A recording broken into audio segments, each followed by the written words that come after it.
Hello mga kadawa, nasubukan nyo na ba itong TP-Link na Wi-Fi nano US adapter? So instead na gagamit kayo ng LAN cable, ito pwede nyo gamitin ito. Actually ito sa lumang firmware ng DAWA hindi siya nag-work, but ito sa mga bago niyang DBR tulad itong two-way talk, mag-work na to kasi meron na siyang wifi na nakaabang na doon sa kanyang DBR. Tara, samahan nyo ako, i-connect natin ito.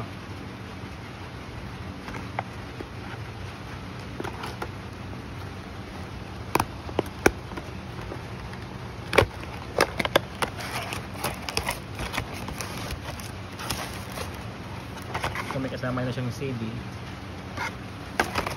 pero hindi natin gagamitin yan.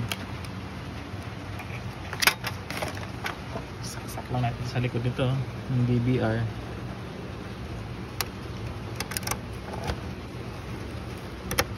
Ayan.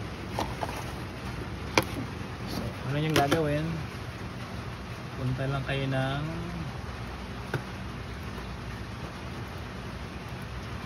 network, then Wi-Fi. So lalabas na yung mga internet access dyan. So ito, piliin ko itong aming internet.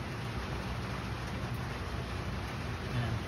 Then automatic, siyempre hingi ng password yan. Lagay nyo lang kung ano yung mga password nyo, then mag-automatic connect automatically na yan. Ganun lang. Tapos check nyo kung nag-online na siya. Ayan o, online na. Instead na gagamit ka pa nung LAN cable, mag-i-splice ka pa, maglalagay ka pa ng RJ45. Ito, madali na lang to. Sana may natutunan kayo. Salamat!